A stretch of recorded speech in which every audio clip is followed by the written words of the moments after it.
Hello students, आज हम देखेंगे क्लास 6 का एक्टिविटी नंबर 8। ओके, ये चैप्टर नंबर 1 की एक्टिविटी है। बाकी की सारी एक्टिविटी आपको मेरे चैनल पर जाके मिल जाएगी, आप वहाँ पे चेकआउट कर सकते हैं। तो चलिए स्टूडेंट, हम स्टार्ट करते हैं। पहला टॉपिक है हमारा it was a cold day. It was a cold day का मतलब है वो यह बहुत ही ठंडा दिन है। ठीक है, एक बहुत ही ज़्यादा ठंडे दिन की बात बता रहे हैं यहाँ पे। Last year there was one really really bad day. पिछले साल एक बहुत ही बुरा दिन था। इट वॉज मंडे, वो था मंडे, सोमवार। Usually there are about 25 students in my class but that day, उस दिन मेरे क्लास में 25 बच्चे थे। देयर वर ओनली 5 स्टूडेंट्स, लेकिन वहाँ उस दिन मतलब नॉर्मली 25 स्टूडेंट्स होते थे, लेकिन उस दिन कितने थे? ओनली 5 स्टूडेंट्स थे मेरी क्लास में। इट वॉज रियली कोल्ड, उस दिन बहुत ही ज़्यादा ठंड थी। It was raining a lot, और उस दिन बहुत ज़्यादा बारिश भी हो रही थी। It was dark and grey outside, बाहर जो एकदम अंधेरा सा और ग्रेइश कलर हो रखा था आसमान में। देयर वॉज नो सनशाइन, कुछ भी सूरज की किरणें या फिर कोई भी तरीके की धूप नहीं थी। I think the students were not at school because they were sick, मुझे ऐसा लगता है कि स्टूडेंट्स जो है वो क्यों स्कूल में नहीं है, क्योंकि वो हो सकता है कि वो बीमार हो। सिक का मतलब बीमार। दे वर एट होम, हो सकता है वो घर पे हो।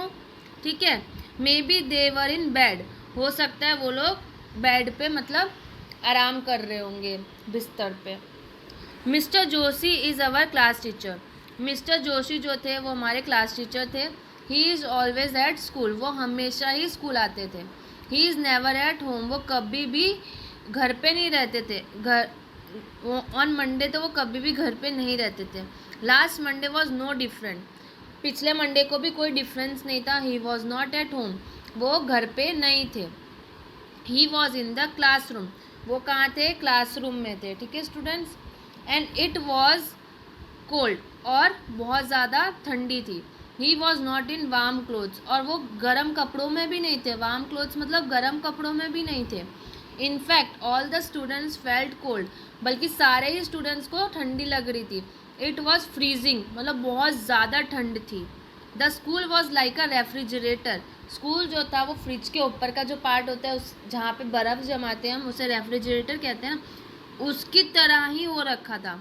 अवर room was like a freezer, हमारा रूम जो था वो एकदम फ्रीज़र जैसा था। And mister Joshi was like ice, और मिस्टर जोशी जो थे वो एकदम आइस की तरह थे, बर्फ़ की तरह थे। The small class was cold, जो छोटी क्लास थी वो बहुत ज़्यादा ठंडी थी। Cold cold, it was raining heavily, और वहाँ पे बहुत ज़्यादा बारिश भी हो रही थी। I left the school early, मैंने जल्दी ही स्कूल ख़त्म कर दिया और मैं चला गया। ठीक है। The rain stopped at night, rain जो है वो रात में रुक गई। Next day the sun was shining, अब दूसरे दिन जो था वो सन शाइन कर रहा था, मतलब उग चुका था। सो एवरीथिंग वॉज ओके, तो सब कुछ ठीक था। देयर वर 25 स्टूडेंट्स, हम 25 स्टूडेंट्स थे, नॉट ओनली 5, सिर्फ 5 ही नहीं 25 स्टूडेंट्स बच गए थे। But where was mister Joshi, लेकिन मिस्टर जोशी कहाँ थे? ही वॉज नॉट देयर, वो नहीं थे वहाँ पे। He was at home sick in bed, वो घर पे थे, वो बीमार हो गए थे। ठीक है स्टूडेंट्स, आपको ये स्टोरी समझ में आई? चलिए अब हम इसकी एक्सरसाइज करते हैं, फिलिंग द ब्लैंक्स। तो फर्स्ट क्वेश्चन हमारा है the weather was dash and rainy. तो चलिए हम इसके एक्सरसाइज को सॉल्व करते हैं। तो फर्स्ट क्वेश्चन क्या था? There was dash and rainy, तो क्या आएगा यहाँ? वहाँ पे क्या था? ठंडी थी, तो हम क्या लिखेंगे? कोल्ड। ठीक है स्टूडेंट्स। नेक्स्ट क्वेश्चन है it was dark and dash, हमने पढ़ा था ना क्या था? डार्क एंड ग्रे, तो dark and grey outside. Many students were not at school, बहुत सारे स्टूडेंट्स कहाँ नहीं थे? तो many students were not at school. ठीक है। देयर वॉज नो सनशाइन, क्या नहीं थी? तो सनशाइन नहीं थी बिल्कुल भी। Lots of students dash sick at home, बहुत सारे स्टूडेंट्स जो थे वो सिक थे। वर क्यों आया यहाँ पे? क्योंकि यहाँ पे स्टूडेंट्स था, बहुत सारे स्टूडेंट्स की बात हो रही है ना, तो यहाँ पे वर आएगा। Mister Joshi was at home sick in bed. Mister Joshi जो थे वो घर पे थे, वो बीमार हो गए थे, तो सिक इन बेड आएगा। The dash was like a freezer. कौन फ्रीजर जैसा था? तो क्लास फ्रीजर जैसी थी। The school was like refrigerator. School जो थी वो रेफ्रिजरेटर की तरह हो गई थी। The rain stopped at night. जो रेन थी वो रुक गई थी नाइट में।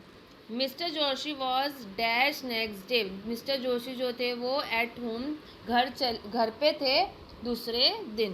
ठीक है स्टूडेंट, समझ आया आपको ये पूरी फिलअप्स? चलिए अब हम नेक्स्ट एक्सरसाइज पे चलते हैं। नेक्स्ट है हमारा ट्रू और फॉल्स। ठीक है, there were 5 student in the class that Monday. क्या मंडे को 5 स्टूडेंट्स थे? तो हाँ, true. It was warm on Monday. Monday को वार्म था? नहीं ना, कोल्ड था, तो फॉल्स आएगा यहाँ पे। Mister Joshi was present that Monday. उस जो कोल्ड वाली मंडे थी उस दिन मिस्टर जोशी प्रेजेंट थे, तो yes. Mister Joshi was at school the next day. क्या नेक्स्ट दिन स्कूल आए थे मिस्टर जोशी? तो नहीं। Mister Joshi and students felt cold the next day. Mister Joshi जो और स्टूडेंट्स जो थे वो ठंडी महसूस कर रहे थे दूसरे दिन, तो नहीं, फॉल्स। ओके चलिए एक्टिविटी 9 देखते हैं। एक्टिविटी 9 में क्या है? अर्चना નામની છોકરી દરરોજ ડાયરી લખે છે, પરંતુ કેટલાક દિવસનો ડાયરી લખવાનું ચૂકી ગઈ છે. તે પોતાની મમ્મીને પૂછીને લખે છે. अर्चना ने તેમની મમ્મીને સંવાદ નીચે। अब अर्चना जो है ना वो रोज़ डायरी लिखती है, लेकिन वो एक दिन लिखना भूल गई, तो अब वो और उसकी मम्मी डायरी लिख रहे हैं और उन लोगों के बीच में कन्वर्जेशन हो रही है, बातचीत हो रही है, वो हम देखते हैं। ठीक है, Archana, mummy please tell me where were we last Sunday. उसने अपनी मम्मी को बोला, मम्मी मुझे बताओ कि मैं लास्ट संडे को हम लोग कहाँ थे। Mummy, we were on the farm. हम लोग फार्म हाउस गए थे, फार्म में थे। Archana, oh yes, what was the name of the big tree. वो बड़े से ट्री का नाम क्या था? मम्मी, बिग ट्री मतलब कौन सा big tree? Archana, one near the well. Well मतलब कुएं के पास जो था ना पास में, वो। Mummy, yes that was an amla tree. Mummy बोलती हाँ वो तो अमला का ट्री था। Archana, okay where was I one Friday afternoon. उसकी मम्मी को पूछती कि मैं शुक्रवार के आफ्टरनून में कहाँ थी, तो मम्मी बोलती on Friday what was the date. उसकी मम्मी बोलती है तो डेट क्या थी फ्राइडे को। अर्चना ने बोला it was the 11th of this month. उसने बोला कि 11वां दिन था इस महीने का। Mummy, we were in the Doodh Sagar dairy. हम लोग दूध सागर डेयरी गए थे। Archana, and mummy on the 12th। उसकी मम्मी ने बोला कि 12th को। Mummy, you and your friends were at the library. उसकी मम्मी ने बोला तुम और तुम्हारे दोस्त लाइब्रेरी में थे। Archana, oh yes I remember now. उसने बोला ओ हाँ मुझे तो याद आ गया। I was there in with my friends. मैं वहाँ अपने दोस्तों के साथ थी। And on the 10th of this month. और 10 तारीख को मैं कहाँ थी, तो मम्मी ने बोला on the 10th of this month you were at the doctors clinic. उसकी मम्मी ने बोला 10वीं तारीख को तुम डॉक्टर के क्लिनिक में थी। Archana, yes but I will not write that. Archana ने बोला मैं वो नहीं लिखूंगी। मम्मी, वाई नॉट बेटा। उसकी मम्मी बोला क्यों नहीं लिखोगी। Archana, no no it was a bad experience. उसने बोला अर्चना ने कि वो बहुत ही गंदा दिन था मेरे लिए, बहुत ही गंदी चीज़ थी, मैं नहीं लिखने वाली। Mummy, but it was a real experience. उसकी मम्मी ने बोला लेकिन वो एक रियल घटना थी, रियल एक्सपीरियंस था तुम्हें लाइफ का, सो प्लीज़ राइट इट। तो उसकी मम्मी ने बोला तो इसको पक्का से लिखो। ठीक है, समझ आ गई आपको ये स्टोरी, कन्वर्जेशन दोनों की। चलिए नेक्स्ट पे चलते हैं। ऊपर संवाद आधारित नीचे कोठा में अर्चना नी तो अब आपको इसमें टाइम, प्लेस और पीपल लिखना है कि वो उसका टाइम क्या था, प्लेस कहाँ पे थी वो उस दिन, और किन लोगों के साथ थी। ठीक है, चलिए हम इसका सॉल्यूशन देखते हैं। तो अर्चना लास्ट संडे को कहाँ पे थी स्टूडेंट्स? अर्चना थी ऑन द फार्म। वो फार्म गई थी ना, किसके साथ गई थी वो? अर्चना मदर और फादर के साथ।